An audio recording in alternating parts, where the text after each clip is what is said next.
ठीक है, एक मिनट। जीएसटी मतलब आम आदमी से अब उसका पुश्तैनी जायदाद है। भारतीय मानसिकता को देखें, जूत बच जाते हैं, जर जोरू और जमीन, यही तो लड़ाई होती है।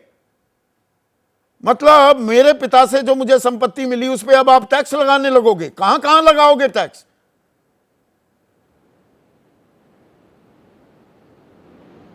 नमस्कार संदीप जी, आपको, दर्शकों को और को पैनलिस्ट को। ये लड़ाई सीधे सीधे देश में जो बेहद रईस हैं, खरबपति लोग हैं, और देश की वो आबादी जिसको भारतीय जनता पार्टी कहती है कि 80 करोड़ लोगों को हम 5 किलो अनाज देते हैं, उन्हें थैंक यू मोदी जी करना चाहिए, इन दोनों के बीच की लड़ाई है। ये इंडियन एक्सप्रेस ने छापा था वर्ल्ड इनइक्वालिटी लैब की रिपोर्ट। ये कहती है कि हमारे देश में लगभग आधे लोग ऐसे हैं, 50% लोग ऐसे हैं जिनका औसत संपत्ति, आय नहीं संपत्ति, 1,73,000 रुपए है। ये देश के 50% है, 70 करोड़ लोगों की असलियत है कि उनकी औसत संपत्ति 1,73,000 रुपए है। वहीं तो इनसे भी छीन 10,000 लोग लेंगे, ऐसे हैं, ये भी संपत्ति 10,000 लोग ऐसे हैं। पास ऑन जब होगी, उत्तराधिकारी को मिलेगी, उस पर टैक्स लगा देंगे। नहीं नहीं नहीं नहीं नहीं नहीं नहीं, बात पूरी नहीं हुई। नहीं, बात पूरी नहीं हुई। 10,000 लोग ऐसे हैं जिनकी औसत संपत्ति 2,260 करोड़ है, औसत संपत्ति। 10,000 लोग ऐसे हैं। उसके अलावा बाकी लोग ऐसे हैं जिनकी औसत संपत्ति 1 लाख लोग ऐसे हैं जिनकी औसत संपत्ति 300 करोड़ रुपए है। सवाल यह है कि हमारे देश में जब 1% लोगों के पास 40% संपत्ति आ जाती है, उस 1% में भी 0.01%, और ये आजादी के बाद का सबसे बड़ा आंकड़ा है। US, south America, south Africa, Brazil से भी ऊपर है ये। बिल्कुल, देश के 1 लाख लोगों के पास अकूत संपत्ति है। मैं आपके उन दर्शकों से पूछना चाहता हूं जो भारतीय जनता पार्टी के तन मन धन से समर्पित वोटर हैं। भारतीय जनता पार्टी को 13,000 करोड़ का चंदा मिला है पिछले 10 सालों में। क्या आप में से किसी ने 1 लाख रुपए का भी चंदा दिया है? ये 13,000 करोड़ का चंदा उन लोगों से मिला है जिनके पास अकूत संपत्ति है, यानी वो 1 लाख लोग जिनके पास देश की लगभग 25% संपत्ति है। अगर ये ऐसे लोग हैं जिनके पास 25% संपत्ति है, 1 लाख लोग, अगर इनसे केवल 0.5% भी लिया जाए, जो कि थॉमस पिकेटी लिखते हैं उसके रिसर्च करके, तो देश के बहुत सारे लोगों का भला हो सकता है। लेकिन एक अंतिम बात, तो कांग्रेस बैकफुट पे क्यों है? ये बात खुलकर बोल देना। अमीर मंत्री हैं। एक मैं अंतिम बात पहले कह देता हूं, ये देश के सबसे अमीर मंत्री हैं। हरून लिस्ट में इनका रैंक है 600। हाँ, राजीव चंद्रशेखर की तस्वीर दिखा रहे हैं। इन्होंने टैक्स दिया 680 रुपए। मैं आपके एक एक दर्शक से पूछना चाहता हूं कि देश का सबसे अमीर मंत्री, 1400 करोड़ की संपत्ति, लंदन में 110 करोड़ की प्रॉपर्टी, वो 680 रुपए टैक्स देता है। और भारतीय जनता पार्टी कह रही है कि अमीरों से अगर कुछ पैसे लिए जाएं, तो ये कहां कह रही है? कांग्रेस तो बैकफुट पर आ रही है, कह रही है सैम पिट्रोडा हमारा कोई लेना देना नहीं, उनके निजी विचार हैं। खुलकर बोलिए ना, खुलकर बोलिए। जो अकूत संपत्ति जिनके पास है, और ये तो बीजेपी कहती रही है, ये बोलिए ना। जिन लोगों के पास आम आदमी की संपत्ति, यानी 1,73,000 आम आदमी की संपत्ति है, 50%, इससे 10,000 गुना ज्यादा संपत्ति है, जिसके पास भी 300 करोड़ से ज्यादा संपत्ति है, उसका मोरल, नैतिक राइट है, ये देश से कमाया हुआ पैसा है, नैतिक राइट है कि उस संपत्ति को वो देश सेवा में लगाए। आप खुलकर बोल रहे हैं, कांग्रेस के दिल्ली से उम्मीदवार उदित राज भी बोल रहे हैं, कांग्रेस क्यों फिर झिझक रही है ये बात खुलकर बोलने में? मेरा सवाल यहां पर है, ये राजनीतिक सवाल पूछ रहा हूं अब मैं आपसे। क्योंकि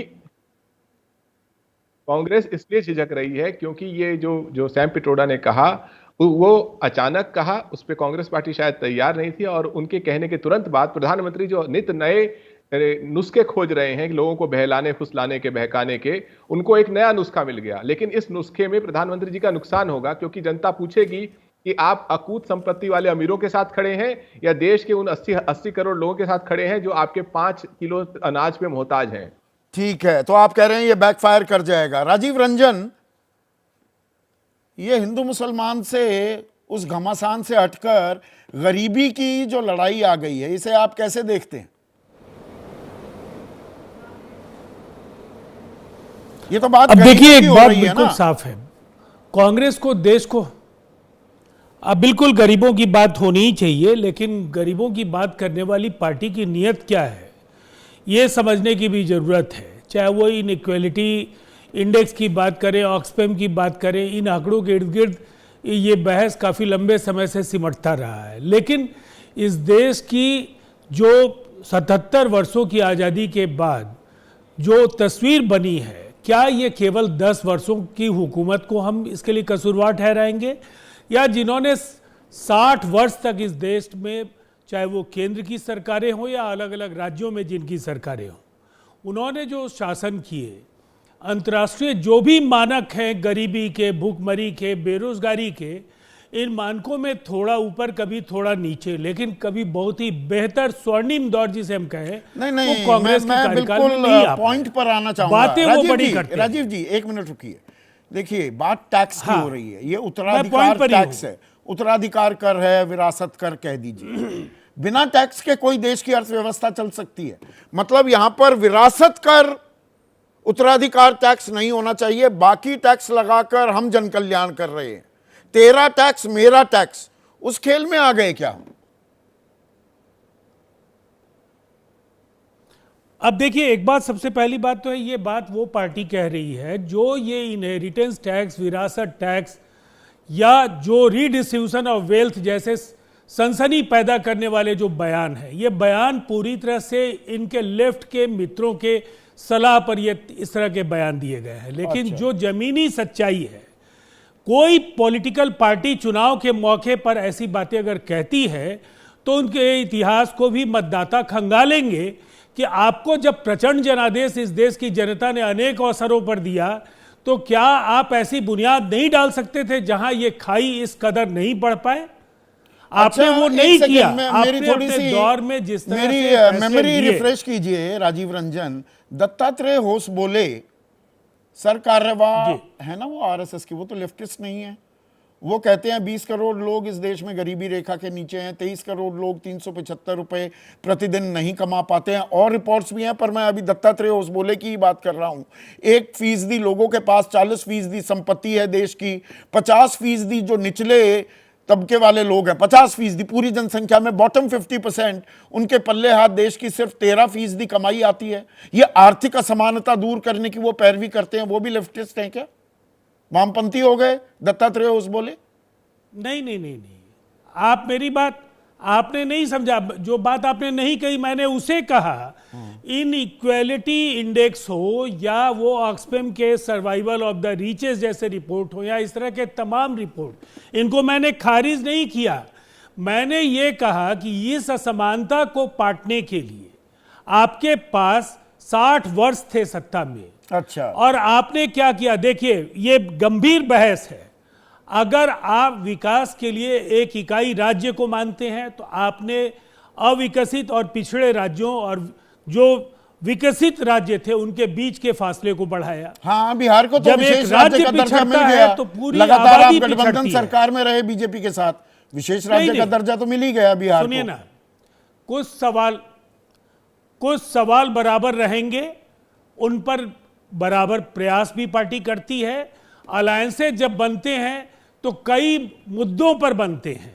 उन मुद्दों पर कई ऐसे सवाल पहले भी रहे हैं जिन सवालों पर तो अभी सवाल ये पैंडोरास बॉक्स खुल गया है क्या?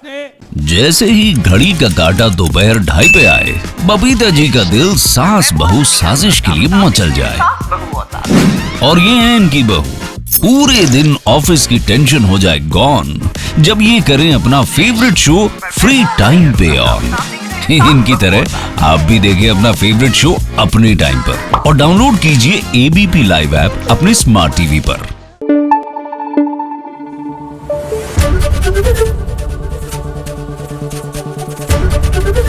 एबीपी न्यूज आपको रखे आगे।